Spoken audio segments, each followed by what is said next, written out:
आणि आपला पालखी लढण्यासाठी शिवण्यासाठी घरोघरी निघालेली आहे. तिचं सर्वांनी स्वागत करूया.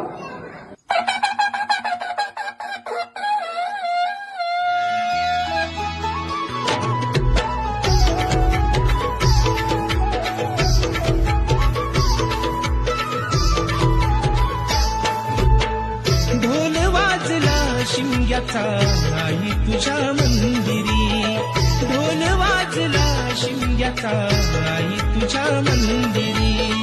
देव माझा एक वर्षाने येणार आमच्या घरी, देव माझा एक वर्षाने येणार आमच्या घरी. ढोल वाजला शिमग्याचा आई